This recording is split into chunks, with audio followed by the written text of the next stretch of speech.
billowed out, causing me to cough. My only job was to make a cake for my sister's birthday. My parents had taken her out for shopping, hoping for a midnight surprise when they come back. My only task was to bake a cake, but all I had was this charred, blackened disaster. Toastmaster of the day, ladies and gentlemen, please do not judge me, but this is not the first time that I've made a cake. Countless times I've tried making a cake, but today maybe luck was not in my favor. Time was slipping away. It was 11:20 p.m. I had 40 minutes to go. I knew I had to fix this fast. I grabbed all the ingredients, butter, sugar and flour, and started measuring them. Then suddenly, I caught a glimpse of a shadow from the corner of my eyes. With a shriek, I turned, only to see that the shadow was mine. Cut it out, Naethree. This is not the time to be conjuring up horror stories in your head. You've got 35 minutes left. I started gathering up the wet ingredients, and then I thought maybe I should cheer myself up. So I went ahead to my phone and started thinking, what song should I play? There it came. Rihanna's Diamonds. It's been so long since I played that. Let me play it. And then I continued whisking. To be happy, you and I, we're like diamonds in the sky. And suddenly, in that moment, the song changed to Thriller by Michael Jackson. I stopped there, went to my phone and checked. The song has been changed. And then, there was a fingerprint stain on my phone. Who would have touched it? I looked around, left and right, up and down, but there was no one. And then in that moment, I heard a faint humming of the song Thriller from upstairs. I took my phone, stopped the song. The humming stopped. I played it again. The humming returned. Maybe I was imagining it, right? So I pinched myself. Ouch! A sting of pain. It wasn't a dream. I was sweating, shivering, blood was boiling, and fear crept in. What should I do? I decided to walk towards the staircase, step by step, one step at a time.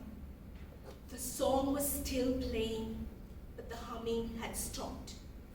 I went to every corner of each room and searched, but there was no one. 25 minutes to go. I haven't even baked a cake. Pushing my instincts aside, I went down and continued mixing the wet ingredients, but this time stopping the song. Now I had the wet ingredients ready. I gathered up the dry ingredients and I had a tray of flour in front of me when someone slammed my head towards the tray.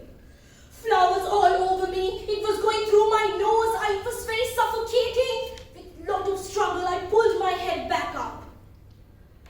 I took a towel, wiped my face and turned around, and the lights went off. I felt the things around me trying to find a light switch. Then I found it. I switched it on, looked left, right, up and down and behind, but there was no one. I had 20 minutes to go. The cake should be in the oven.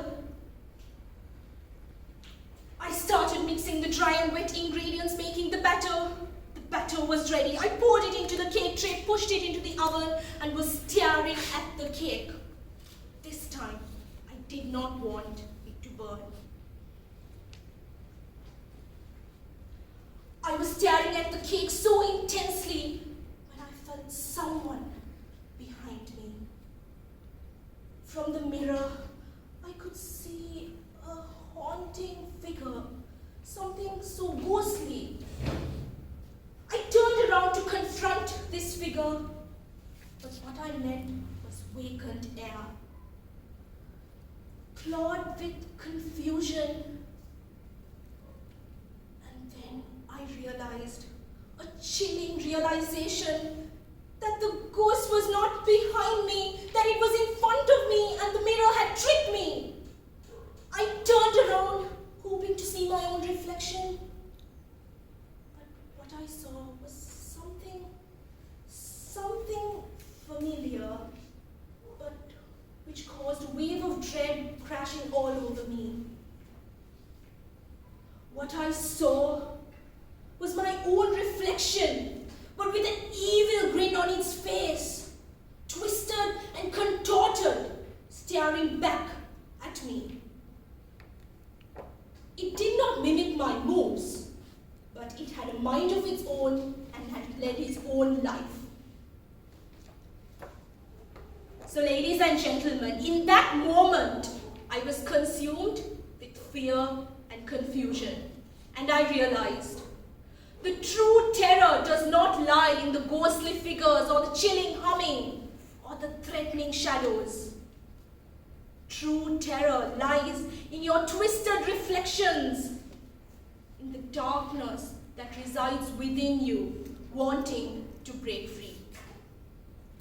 So break free, and I hope you never face the same fate. The room was filled with the scent of burning. The clock struck 12. But this time, the burning was not caused by the cake. Toastmaster of the day, back to you.